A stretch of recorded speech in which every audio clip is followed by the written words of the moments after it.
Good morning again. It's me, Kenny Polcari, host of the party, morning market commentary, everything you need to know to get your day started, and then some. So what happened? What happened yesterday, first day of the new week? Market stocks kind of churned, markets kind of digesting all the news, especially all the news that happened over the weekend, right? Ahead of the G7 supposed proposed agreement on global taxes, the Janet Yellen comments over Joe Biden pushing his $4 trillion plan to create some inflation and higher interest rates, ongoing supply chain issues, all kind of leaving investors and markets not really sure which way to go. And we saw what they did was they just churned in a really tight range. Biogen gets FDA approval for its new Alzheimer's drug. That stock soared by 34%, and this morning is really quoted unchanged at where it closed last night at $393 a share. The feds come out and announce that they got back 67 bitcoins, the equivalent of $2.3 million of the ransom paid by Colonial Pipeline, sending a lot of investors with a lot of questions about Bitcoin itself, because wasn't it supposed to be this big secret thing that you're unable to go back and get, right? That it's untraceable, you can't follow it, you're not able to go back and take it away from anybody. So that's going to bring up a host of new questions for Bitcoin bulls as well as Bitcoin itself. And this morning we're seeing that asset down 8%, trading just below 33,000 on the back of some of those concerns. And what are we having for dinner tonight? We're going to have the stuffed eggplant, because sooner or later it feels like someone's about to get stuffed, but we'll get to that in a minute, right? So like I said, stocks churned yesterday after trying to put it all into place. The G7 meeting, Yellen's comments, the supply chain issues, what the Fed's going to do, what CPI is going to say later on this week, as it looks for direction, as it looks for any kind of driver, right? We had cyclicals. We had the industrials, we had financials, we had energy, we had the consumer staples all being on the defensive yesterday, while the recovery trade and the meme stocks and the biotechs all actually outperformed. And the biotechs outperforming because of the Biogen news. The meme stocks are just the meme stocks. Again, that's a whole other conversation we could have, but they continue to provide excitement. And so those stocks all outperformed yesterday, right?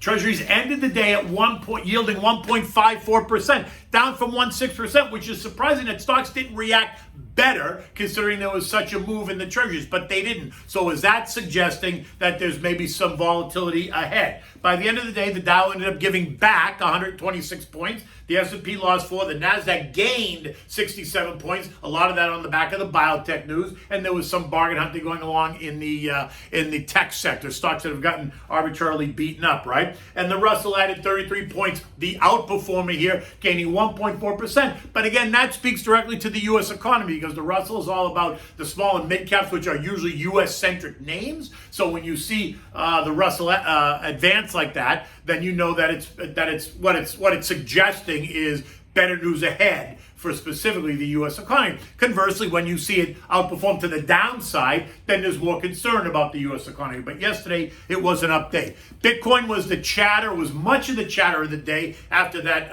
palooza down in Miami Beach over the weekend, right? Had all the cryptocurrency bulls, all the excitement it created. I was actually surprised to see that it wasn't trading at 60,000 yesterday after the hoopla that they put on down here in South Florida. But one way or the other, it is what it is. It was an exciting time. It was an exciting time for Bitcoiners. It's an exciting time for blockchain industry. It was certainly an exciting time for the state of Florida and the city of Miami as they continue to try to attract the tech firms and the cryptocurrency firms downtown to Miami.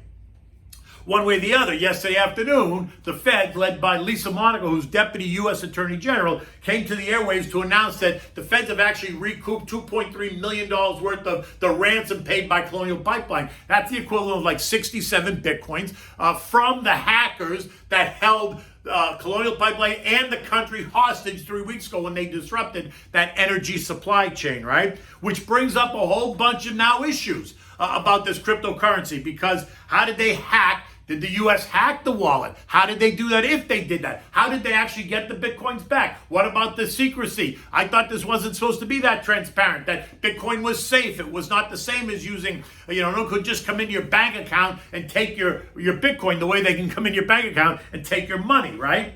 So it presents a little bit of a marketing problem. And what we're seeing this morning is Bitcoin is under pressure, right? It's down 8%, trading just below 33,000 in what I think is going to be a test of the neckline 30,000, which is, as I've been telling you, the completion of that head and shoulders pattern, right? We had the left shoulder take place in January, February. We had the head take place between February and early May. We've got the right shoulder now taking place from May till now. The trend line, like I said, is at 30,000. It's going to be a key to watch, whether it happens today or tomorrow. The fact is 30,000 is the key, because if it trades down to 30,000 and fails, then the chart tells you the next stop is most likely 20,000. But if it trades down to 30,000 and finds support and doesn't fail, then that would ultimately be a bullish signal. But one way or the other, this is one of those edge of your seat, don't go to the bathroom days as you watch what happens to Bitcoin.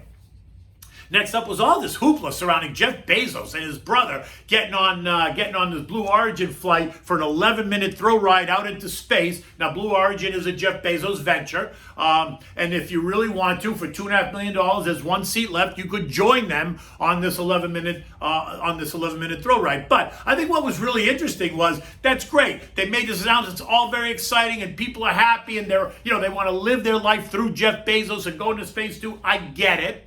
But, yesterday on CNBC, they had Andy Sorkin and Becky Quick talking about what this means for Amazon shareholders and what happens if, right? Jeff Bezos goes up in this rocket. What are you going to do? What's going to happen to Amazon if? Well, if what? If there's a tragedy and the rocket blows up and Jeff Bezos ends up going somewhere else, what are you going to do with your Amazon stock? Are you going to sell it? Are you going to buy it? Why are you going to? What difference does it make what happens to this rocket and you as an Amazon shareholder? Like, there's no connection. Other than Jeff Bezos is the connection, I get it. But Jeff Bezos is already out the door anyway, right?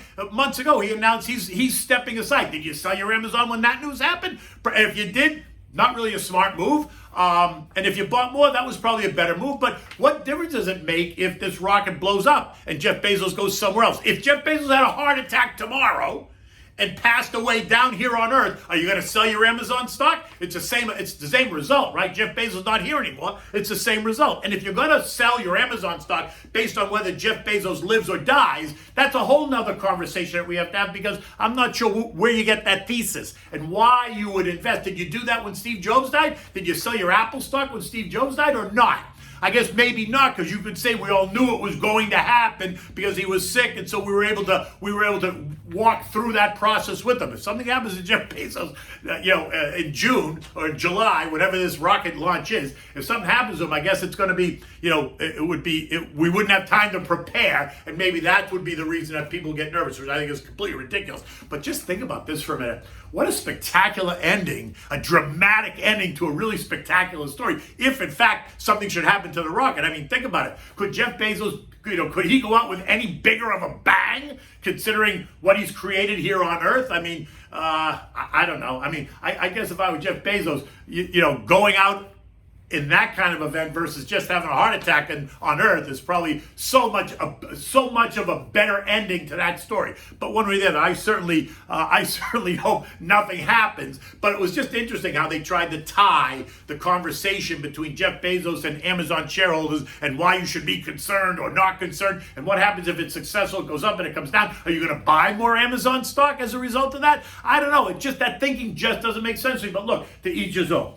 One way or the other. And then you had the meme stocks. They continue to just outperform. Plenty of people making money. I get it. Good for you. I'm not, because I'm not in that camp. I don't understand the valuations. I don't understand the action in the stock. It's hard for me to put a fundamental to stock price in these stocks, so therefore I stay away. But I'm just one lone voice that's choosing to ignore all this noise and do nothing in either one of those names. But remember, I guess one of the draws is that AMC CEO Adam Aron last week did come out and promise anybody who's an AMC shareholder, they can get a free large popcorn when they come to the movie theater to watch a movie. You just have to bring your phone with your Robinhood app to show them that you actually own AMC. You can't be one of these guys that's whipping it around. You actually have to own it in your account if you want to claim, the $4 bag of popcorn that he's going to give you for free for owning his stock. I mean, I can't, if that's not a reason to go out and buy AMC stock, I don't know what is.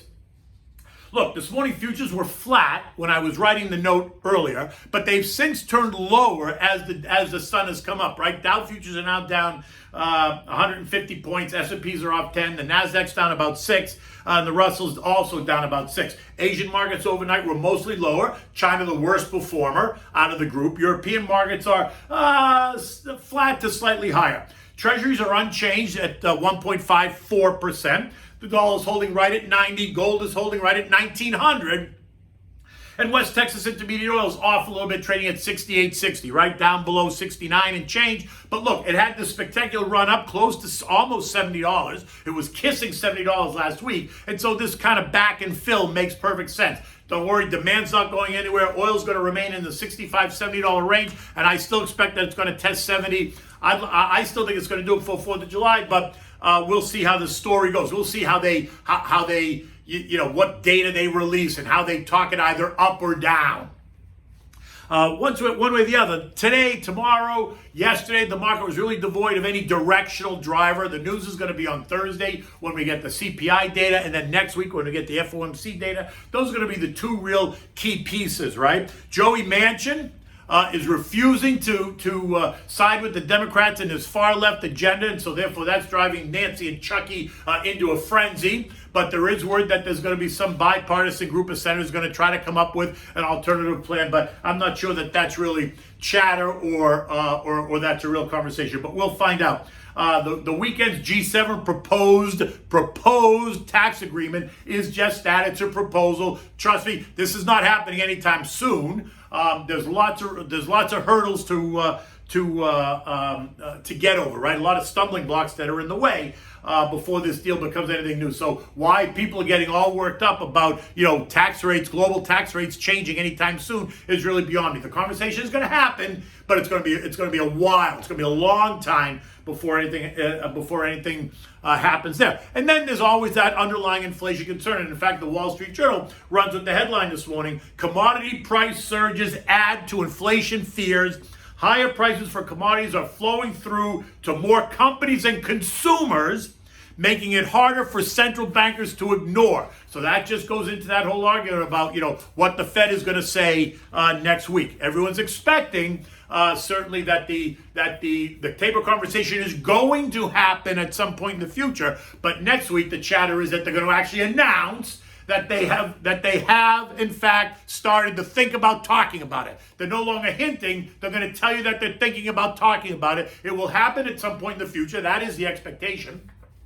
And so therefore they'll see how markets react. Again, it's just more jawboning for the markets to try to talk the markets off the ledge, right? Try to get everybody comfortable with the fact that the Fed is going to have this conversation. Like I said, Bitcoin is down 8%, trading at just below 33,000. Ethereum's down 5%, trading at 2,500 and change. And Dogecoin is down 8%, trading at about 32 cents. The S&P closed at 42.26 after trading in a tight range, 42.15, 42.32. And what it just feels like it needs to digest. I've been saying this for a while. The market feels a little bit extended. It needs to digest. It actually needs to pull back. I want to see it pull back. I continue to believe it's going to pull back, especially if we get strong CPI data on Thursday, and then we get more out of the Fed next week. Remember, the broader trendline channel is 41.25, 43.25. So anywhere in there would be considered kind of a normal trading pattern as the market awaits the CPI and FOMC. So remember what you can do. You can text the word invest to 21,000 to get my digital business card. Feel free to download it, text me, email me, give me a call. I'm happy to talk about markets. I'm happy to talk about planning, whatever you want to do. You can also follow me on Twitter at Kenny Polcari. So what's for dinner tonight? So I featured this stuffed eggplant dish, right? Because like I said, someone's about to get stuffed here, number one. Number two, it's a vegetarian dish, and I had a request for a vegetarian dish. And I love eggplant. It's very versatile. This is a great dish. You can do a lot of things with eggplant. You use the meat from the inside of the eggplant after you roast it. You mix it with whatever you're going to stuff it with, and it's always a great dish. So today, we're going to stuff it with ricotta cheese, spinach, roasted red peppers, sliced artichokes, some Parmigiana cheese, and some salt and pepper. So here's what you have to do. You got to get two, depending on how many people you're feeding, but you got to get 2 large eggplants, right? Take the stem off. of the one end. Leave the other end, cut it in half, open it up, score the inside of the eggplant, right? 3 lines down this way, and then 3 or 4 lines across this way. Don't cut through the skin. Just score the meat. Season it with salt and pepper. Put them on like a cookie sheet and put them in the oven. Turn your oven to 400 degrees. Preheat the oven to 400 degrees. Put the eggplants after you scored them and season them. And drizzle a little bit of olive oil on each one of those, and then put them in the oven and let them roast. You want the meat of the eggplant to be kind of fork tender. It's probably going to take 20 minutes, maybe 30 minutes. Just test it. You can tell when you put the fork in there that it's fork tender, right? So while that's happening, you want to take your other ingredients. So then you want to take shallots. You want to take, here's what else you need. You need shallots, ricotta cheese, spinach, roasted red peppers, garlic, Parmesan cheese, and frozen artichokes, and then salt and pepper. Now what you want to do is while the eggplants are roasting in the oven, you want to defrost the artichokes. So you can either defrost them in the microwave or put them in warm water. Just defrost the artichokes. And remember, you don't want to use artichokes that are in the jar with all the oil. You want frozen artichokes, right? So now defrost them. And you want to take the artichokes, put them in a big bowl. You want to mix the artichokes, the shallots, the sliced garlic, some salt and pepper, and put a little bit of olive oil just to kind of coat it, right? Toss it so that it's all coated. When you take the eggplants out of the oven, you have to let them cool. So put them on the stove and just let those cool down. Meanwhile, now take the artichoke mixture, put that in the oven in a baking dish, and roast that at 400 degrees until the artichokes, until it starts to get soft and the artichokes turn brown. It's probably another 20 minutes, but keep your eyes on it. Go in there every once in a while and just turn them around so they kind of get brown all around. Once those are done, remove those and take those out of the oven. Let those cool down. Now, with a spoon, scoop out the meat of the eggplant halves. Now that they've cooled down, scoop the meat out, put it in a bowl. Now toss the roasted artichoke mixture in the bowl with the eggplant meat. Mix it all up, turn it all around. To that, you're going to add the ricotta cheese. You're going to add chopped raw spinach. And you're going to add a handful of fresh grated Parmesan cheese, toss it in there, mix it all up, get it so that it's a nice mixture. Now with a spoon, you're going to restuff the eggplants with this mixture, right? So stuff your 4 eggplants. You got 4 halves. Stuff the eggplants, and you want to put these just back in the oven just to heat them up. The ricotta cheese is going to be a little bit cooler. You want to just heat it up a little bit. You don't want to cook it, so you're going to leave them in the oven for maybe 10 minutes. 10 minutes, maybe 15 minutes max. Beyond that, you don't want to do it. When you take them out, serve them individually on a dish. You can serve this with a big salad if you want. You can eat just the stuffing. You can eat the whole thing. I like the shell, so I like the eggplant, so I'll eat the whole thing. Other people won't. They'll just eat the stuffing from inside. But it presents beautifully. What's really great about this dish is that when you present it in the eggplant shell, right? So it's got that deep purple eggplant color along with the mixed stuffing, which has got, reds in it and greens in it from the spinach, white from the ricotta cheese. And you can serve this with a big salad. You can have a nice glass of white wine with it if that's what you prefer. White wine always goes best with this just because it's more of a veggie dish and it's not a heavy meat dish. So enjoy that. Anyway, here we go. The day's about to get started. Keep your eyes on Bitcoin. Keep your eyes on what the Fed say about how they got the Bitcoin, if they say it. And I'm sure there's going to be more chatter about Jeff Bezos. Anyway, take good care, and I'll see you in the morning.